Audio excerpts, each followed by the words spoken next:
Congress media प्रभारी सुशील आनंद शुक्ला ने BJP को आड़े हाथों लिया। उन्होंने कहा कि बीजेपी नक्सलियों से दोस्ती कर रही है, कांग्रेस ने अपने नेता खोए हैं। साथ ही कहा कि बीजेपी सरकार के संरक्षण में झीरम कांड हुआ था, कांग्रेस सरकार में नक्सल घटनाओं में 80% की कमी आई।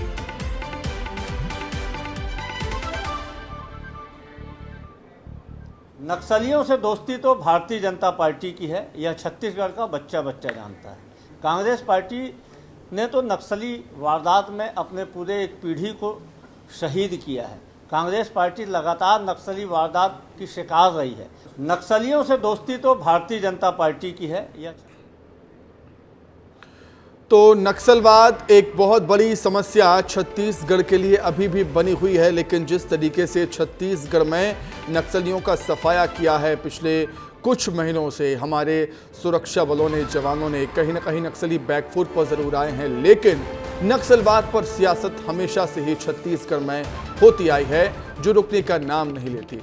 समय समय पर नक्सलवाद को लेकर जो राजनेता हैं बयान देते हुए नजर आते हैं, जो सियासतदान है वो बयान देते हुए नजर आते हैं नक्सलवाद को लेकर। सुशील आनंद शुक्ला ने अब कहा है कि बीजेपी नक्सलियों से दोस्ती करती है और जबकि कांग्रेस सरकार में नक्सल घटनाओं में 80% की कमी आई थी,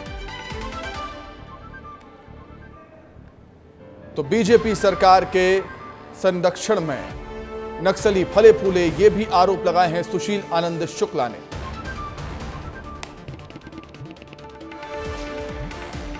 और इसी खबर पर अधिक जानकारी के लिए, चर्चा के लिए हम सीधे रायपुर का रुख कर लेंगे। हमारे सहयोगी अनमोल तिवारी हमारे साथ जुड़ गए हैं। अनमोल, छत्तीसगढ़ में नक्सलवाद अभी भी समस्या बनी हुई है, काफ़ी पुरानी समस्या है और आए दिन हम देखते हैं कि आए दिन जो राजनेता होते हैं नक्सलवाद को लेकर बयान देते रहते हैं और एक दूसरे पर आरोप लगाते रहते हैं। सुशील आनंद शुक्ला भी वही करते हुए नजर आए।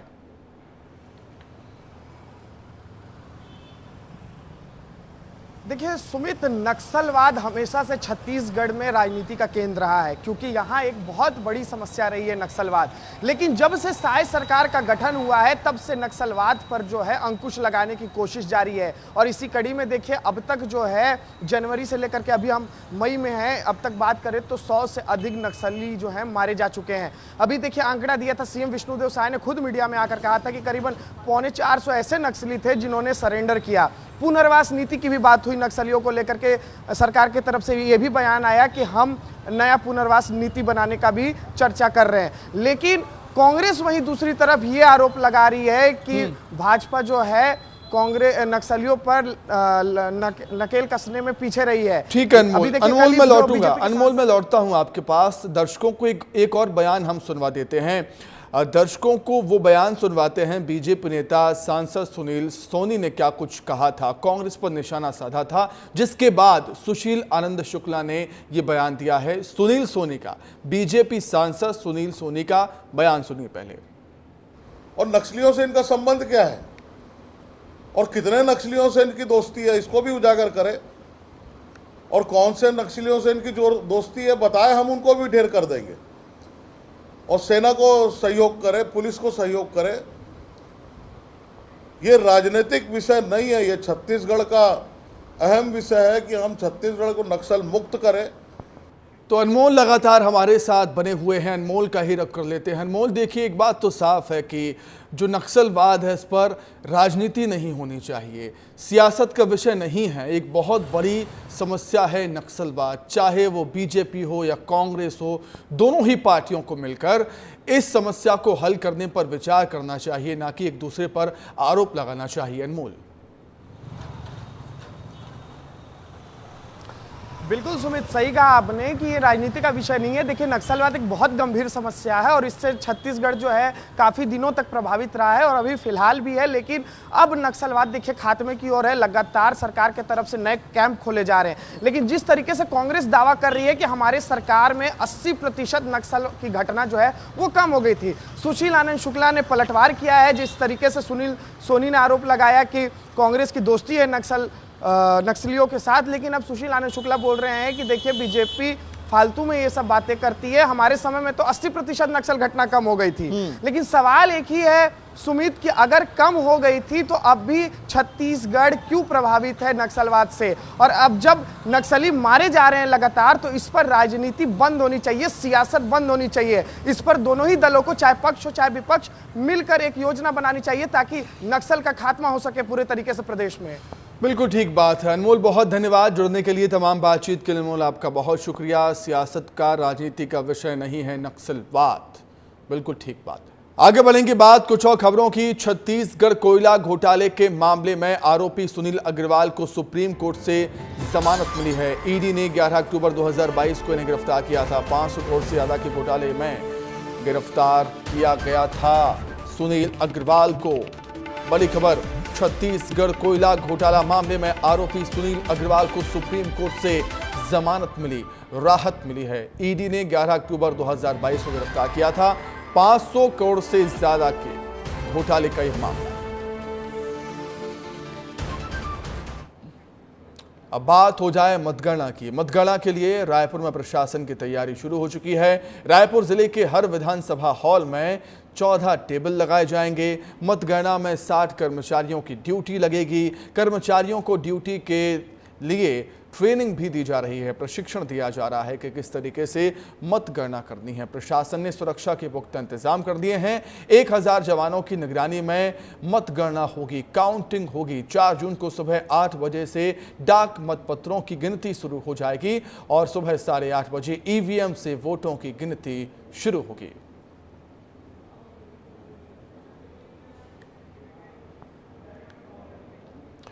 वहीं छत्तीसगढ़ में सरकारी कर्मचारियों से जुड़ी बहुत बड़ी खबर है। बिना सूचना के 1 महीने तक गायब रहने पर कड़ी कार्रवाई होगी, सख्त कार्रवाई होगी। सरकारी कर्मचारियों को बर्खास्त कर दिया जाएगा, निलंबन नहीं होगा, सीधा बर्खास्त कर दिया जाएगा। सामान्य प्रशासन विभाग ने आदेश जारी कर दिए हैं और एक्शन से पहले कर्मचारियों को नोटिस भी दिया जाएगा। ऐसा नहीं है कि बिना नोटिस दिए कोई कार्रवाई हो जाए, नोटिस दिया जाएगा, लेकिन निलंबन की कार्रवाई नहीं होगी, सीधा बर्खास्तगी की कार्रवाई की जाएगी अगर 1 महीने तक गायब रहा कोई कर्मचारी। और इसी पर अधिक जानकारी के लिए हम सीधा रुख करेंगे हमारे सहयोगी अनमोल तिवारी हमारे साथ रायपुर से लाइव जुड़ गए हैं। अनमोल, जानना चाहूंगा आपसे कि इस आदेश को जारी करने के पीछे की आखिर वजह क्या है?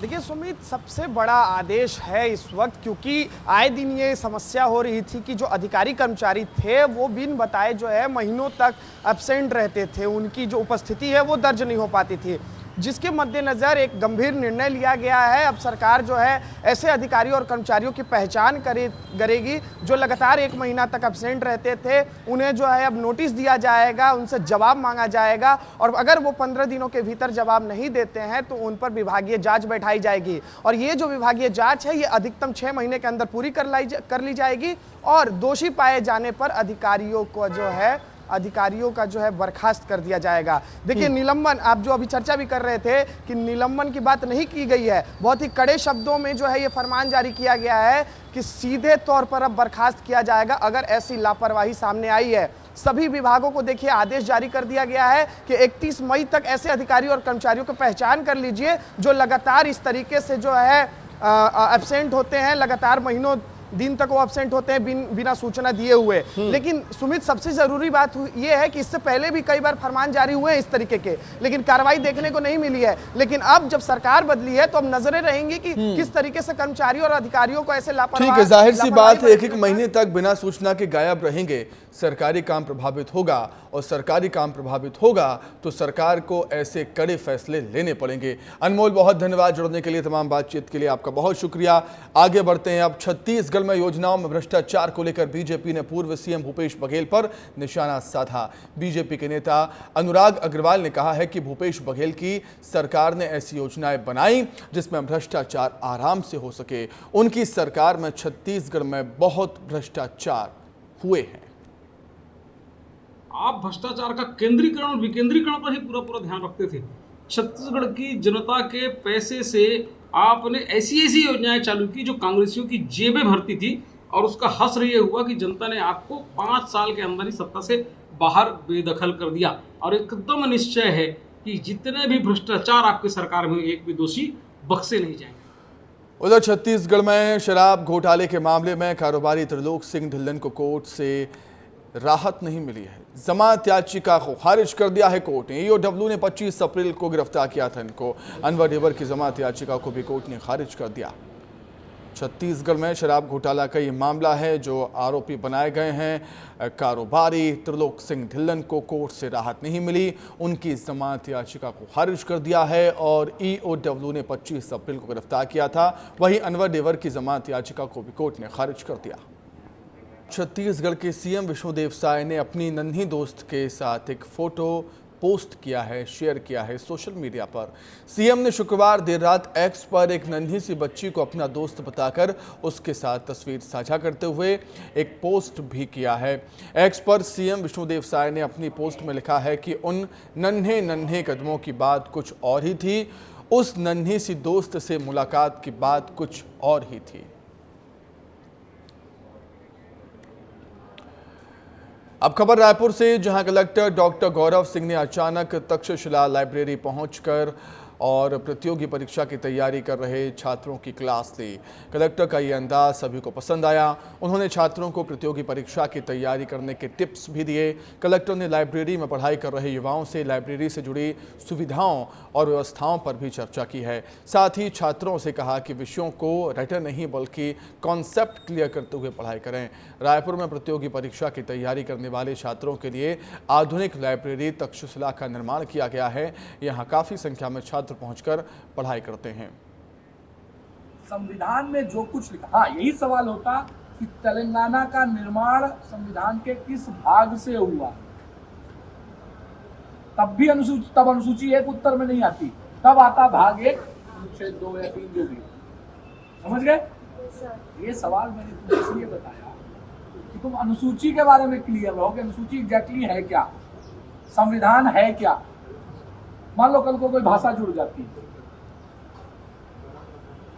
मान लो कोई भाषा को राज्य उसमें जोड़ देते हैं जो भाषाओं की सूची है, और उसने पूछा कि एक भाषा और जोड़ दी गई है, संविधान के किस भाग पे असर पड़ा। आपने जोड़ लिख दिया अनुच्छेद 368, संविधान संशोधन के बाद जोड़ा गया।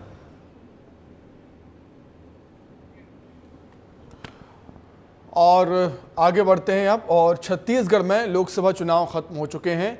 प्रदेश में 3 चरणों में मतदान डाले गए थे। अब तैयारी है मतगणना की। निर्वाचन आयोग ने मतगणना को लेकर तैयारी तेज कर दी है। 4 जून को लोकसभा चुनाव की मतगणना से पहले राज्य में 1000 से ज़्यादा अधिकारियों की ट्रेनिंग शुरू हो गई है। 4 जून को होने वाले मतगणना को लेकर अधिकारियों की किस तरह से ट्रेनिंग दी जा रही है अधिकारियों को, और काउंटिंग को लेकर निर्वाचन आयोग की क्या खास तैयारियां हैं, रिपोर्ट देखिए।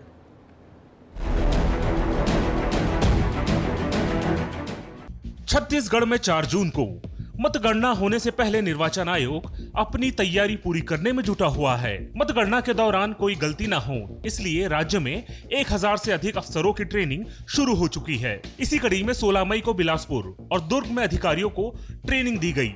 बता दें, मास्टर ट्रेनर के द्वारा मतगणना में शामिल होने वाले अधिकारियों को विशेष ट्रेनिंग दी जा रही है। अब जानिए कि अधिकारी को क्या क्या ट्रेनिंग दी जा रही है। काउंटिंग प्लान और लॉजिस्टिक की ट्रेनिंग, काउंटिंग प्रोसेसिंग ईवीएम और वीवीपैट की ट्रेनिंग, काउंटिंग प्रोसेसिंग ईटीवीपीएम और बैलेट पेपर की ट्रेनिंग, वीवीपैट काउंटिंग डेमोन्स्ट्रेशन की ट्रेनिंग, इनकोर काउंटिंग की ट्रेनिंग, रिजल्ट डिक्लेरेशन और इंडेक्स कार्ड बनाने की ट्रेनिंग। इसमें मतगणना और जो हमारा काउंटिंग है अंतिम और सबसे महत्वपूर्ण चुनाव की प्रक्रिया का एक अंग है। इसके लिए जो हमारे सभी मतदान करने वाले कर्मी हैं, अधिकारी हैं, उनकी लगातार इस संदर्भ में ट्रेनिंग दी जा रही है। ख़ास तौर पे ये भी है कि विधानसभा में सभी हमारे कर्मचारियों ने एक बार काम किया भी है, किंतु फिर भी चुनाव प्रक्रिया बहुत महत्वपूर्ण है, कहाँ पे भी गलती न हो। मतगणना में शामिल होने वाले अधिकारियों को 28 मई तक ट्रेनिंग दी जाएगी। 20 मई को राजधानी रायपुर के न्यू सर्किट हाउस ऑडिटोरियम में भी अधिकारियों को ट्रेनिंग दी जानी है। 20 मई को ही प्रेरणा सभा जगदलपुर में भी ट्रेनिंग दी जाएगी। वहीं 21 मई को जांजगीर और 22 मई को कांकेर में भी अधिकारियों को मतगणना के लिए ट्रेनिंग दी जाएगी। मतगणना को लेकर निर्वाचन आयोग की क्या कुछ तैयारियां हैं, सुनिए। डिप्यूटी सीओ लोग हैं, असिस्टेंट सीओ लोग हैं, उनका टीम भी बनाया गया है। हर जिले में जाके वो ट्रेनिंग भी दे रहे हैं। इसके साथ साथ जो हमारे स्ट्रॉन्ग रूम है उसके सुरक्षा को लेके भी हम पूरे चौकन्ने हैं। लगातार हमारे यहाँ पे टीम्स भी, वहाँ के आरओज, कलेक्टर्स और सभी पुलिस प्रशासन अधिकारी भी उसको भी देख रहे हैं, ताकि किसी भी तरह की, खासतौर पे रूमर्स जो ईवीएम के बारे में फैलाए जाते हैं उसको भी हम ध्यान दे रहे हैं। मतगणना को लेकर ट्रेनिंग में शामिल हो रहे अधिकारी मास्टर ट्रेनर से सवाल जवाब भी कर रहे हैं। ट्रेनिंग प्रोग्राम में उप जिला निर्वाचन अधिकारी, रिटर्निंग अधिकारी, सहायक रिटर्निंग अधिकारी, ईवीएम नोडल अधिकारी, सुरक्षा नोडल अधिकारी, पोस्टल बैलेट नोडल अधिकारी जैसे अफसर शामिल हो रहे हैं। यह सभी अधिकारी 4 जून को होने वाले मतगणना में अहम भूमिका निभाते हुए नजर आएंगे। छत्तीसगढ़ में लोकसभा चुनाव खत्म हो गया है और अब तैयारी है चुनाव के काउंटिंग की। इसे लेकर प्रदेश भर के 1000 से ज्यादा अधिकारियों की ट्रेनिंग शुरू हो गई है। 4 जून को नतीजे आने हैं। इससे पहले चुनाव आयोग अपनी तैयारी पूरी करने में जुट गया है, ताकि जब 4 जून को इलेक्शन काउंटिंग हो तो कोई उसमें कमी न रह जाए। कैमरा पर्सन अखिलेश के साथ अनमोल तिवारी, विस्तार न्यूज। वहीं कवर्धा में पंडरिया पुलिस ने बड़ी कार्रवाई की है। 10 लीटर महुआ शराब के साथ एक आरोपी को गिरफ्तार भी किया। आरोपी पर आबकारी एक्ट के तहत कार्रवाई की गई।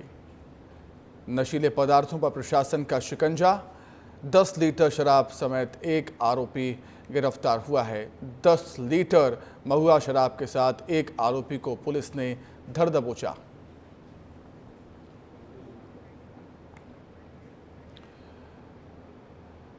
खबर कवर्धा से, जहां घर से गांजा बेचते आरोपी युवक को पुलिस ने गिरफ्तार किया। आरोपी युवक के कब्जे से 800 ग्राम गांजा जब्त किया गया है।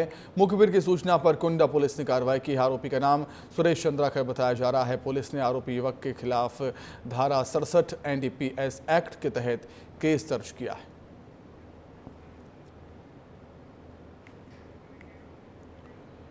वहीं बलौदाबाजार में अवैध रेत खनन के खिलाफ प्रशासन ने बड़ी कार्रवाई की। मोहान घाट पर प्रशासन की टीम ने रेत निकासी के लिए बनाए गए रास्ते को तोड़ दिया।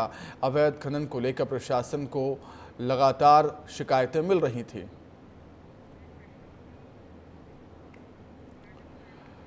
तो अवैध रेत खनन पर प्रशासन ने एक्शन यहां पर लिया है। आप तस्वीरें देख सकते हैं किस तरीके से JCB मशीन के जरिए रास्ते को तोड़ दिया गया, जिस रास्ते से अवैध रेत का खनन माफिया, रेत माफिया किया करते थे।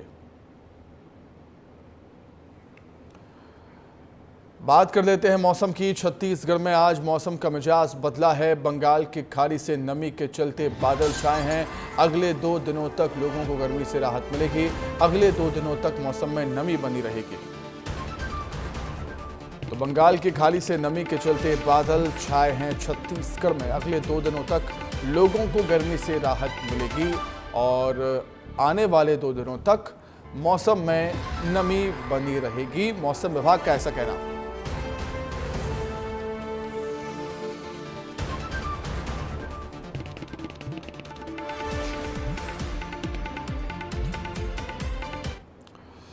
कोरिया में अच्छे मौसम की वजह से अब जिलेवासी रसीली लीची का स्वाद ले सकेंगे। कोरिया के सोरगा और चेरवापारा में उद्यान विभाग ने पहल करते हुए बड़े स्तर पर लीची की पैदावार की है। जिले में अनुकूल जलवायु और बेहतर मिट्टी से लीची का उत्पादन संभव हो सका है और अब सोरगा नर्सरी में लीची के 35 पेड़ फलों से लदे हुए नजर आ रहे हैं। यही वजह है कि उद्यान विभाग की पहल से अब किसान भी लीची के उत्पादन में रुचि ले रहे हैं। पहले अंबिकापुर का लीची होती थी बहुत अच्छा। हमने इस बार का प्रयास किया है कि कोरिया ज़िले में अच्छी अच्छी जो है लीची जो है उत्पादन हो, और हमने हमारा ये नर्सरी सोरगा नर्सरी में वही कम 32 पेड़ हैं और बहुत अच्छा हुआ है इस बार इसका उपज जो है।